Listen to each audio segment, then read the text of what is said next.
Hai, perkenalkan, gue Giaskaf.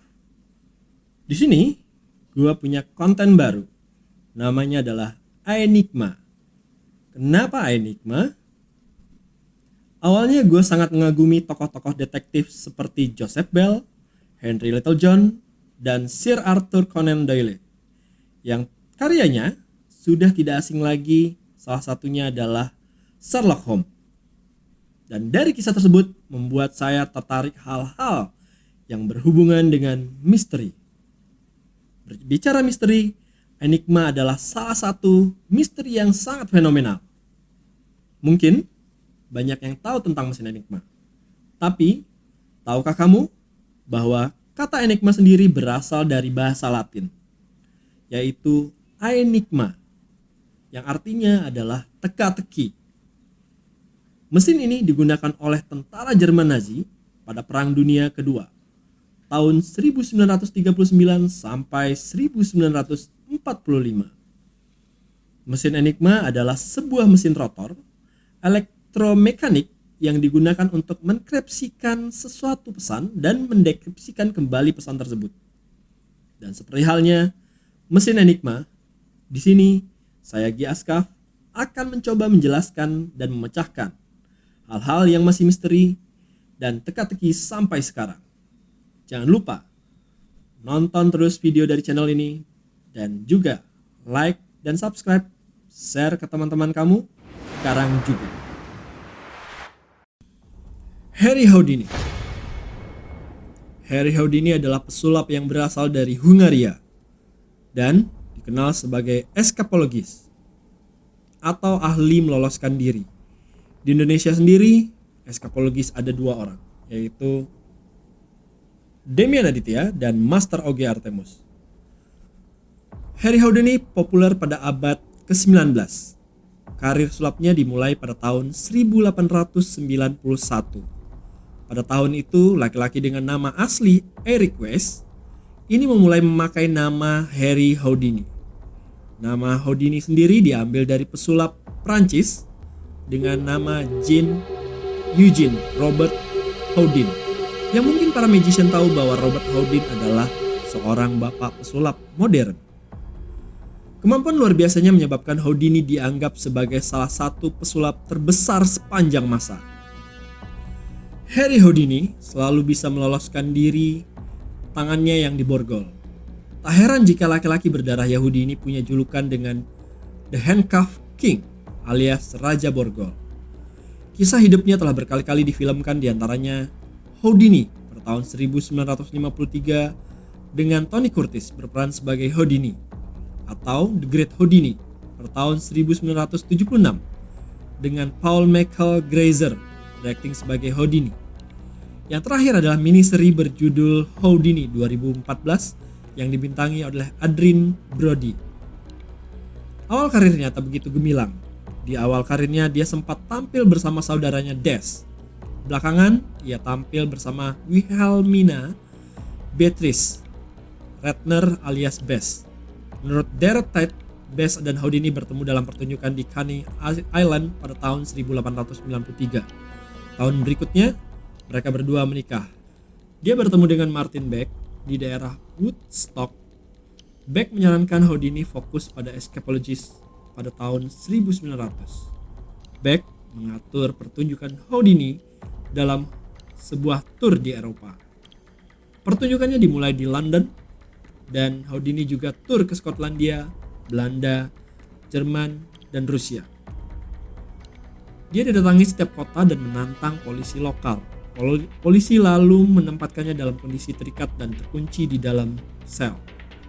Tulis J.D. Rockefeller dalam The Story of the Great Houdini pada tahun 2016. Dalam aksinya di Moskow, dia diikat dalam borgol dan kuncinya dimasukkan ke dalam sebuah mobil van yang lantas pergi menuju Siberia, daerah terpencil yang sedari zaman Tsar Rusia adalah tempat pembuangan.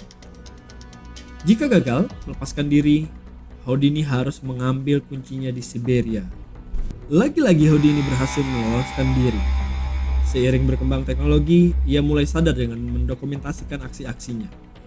Penemuan kamera film membuat beberapa aksi Houdini masih bisa disaksikan hingga kini. Salah satu dokumentasinya diberi nama dengan judul Vaudeville.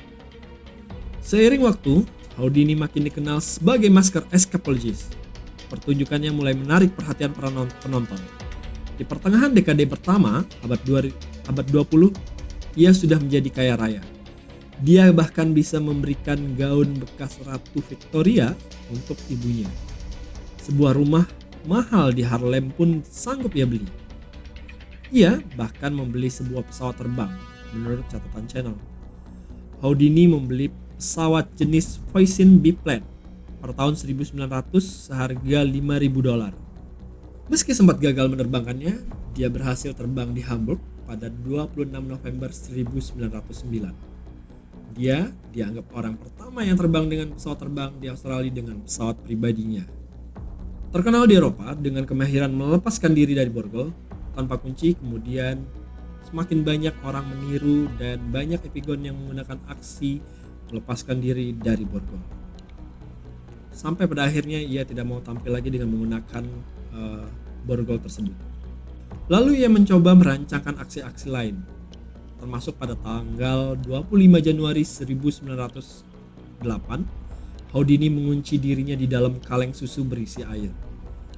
Dan berhasil lolos, penonton pun senang dibuatnya, tulis J.D. Rockefeller. Selain di kaleng susu, dia juga melakukan di dalam tong pemanas yang juga dipaku besi. Dia juga mulai mengundang penonton untuk ikut meramaikan pertunjukannya. Pada tahun 1926, Houdini yang mulai menua masih berjaya meski usianya sudah 52 tahun.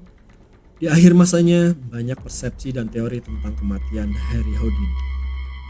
Teori pertama, banyak yang orang ketahui bahwa Harry Houdini meninggal pada saat pertunjukan Water Tutor di Garrick Theatre, Detroit pada tanggal 24 Oktober 1926. Jadi penyebabnya adalah kekurangan oksigen. Mungkin semua tahu bahwa Water Tutor adalah pertunjukan magic di mana Harry Houdini digantung di dalam akuarium lalu diisi air dan Harry Houdini berusaha untuk meloloskan diri. Teori kedua. Teori ini menjadi terkenal saat rilis film Houdini pada tahun 2014. Houdini sempat menjadi dosen tamu Universitas McGill di Montreal, Kanada. Dan di dalam buku, ada salah satu buku, dia terlihat lelah dan pucat Jim Steinmeier dalam The Last Greatest Magician in the World. Di bulan Oktober, dia sempat berkumpul dengan beberapa mahasiswa. Salah satunya adalah Jocelyn Gordon Whitehead. Gordon pernah mendengar Houdini bisa menahan pukulan di perut dengan teknik mengencangkan otot perut, dan Gordon menantang Houdini untuk membuktikan omongannya. Houdini pun sempat mengizinkan Gordon meninju perutnya. Sebelum pesulap itu bangkit dari sofa dan mengencangkan otot-ototnya, Whitehead mulai dengan serangkaian pukulan cepat. Houdini terjatuh kembali di sofa, tulis Jim Steinmeier. Dengan menahan sakit, Houdini pergi ke Detroit untuk menggelar pertunjukan di opera terbesar di Michigan. Sampai di Detroit, dia harus dibawa ke rumah sakit karena rasa sakit yang tak tertahankan di perutnya. Kebayang gak? Setelah ditonjok perutnya, lalu ia tetap menggelar acara pertunjukan show-nya tersebut. Dan beberapa hari kemudian dia menghembuskan nafas terakhirnya. Teori ketiga, menurut Don Bell dalam The Man Who Killed Houdini pada tahun 2005, itu sepanjang malam Houdini sangat kesakitan. Ia tidak bisa tidur dan derita itu ditanggungnya sekitar 2 hari tanpa perawatan dokter.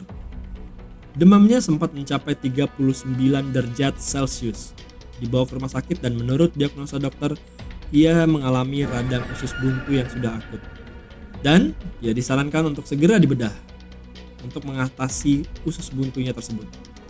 Houdini mengabaikan saran dokter tersebut dan dia lebih mementingkan pertunjukannya.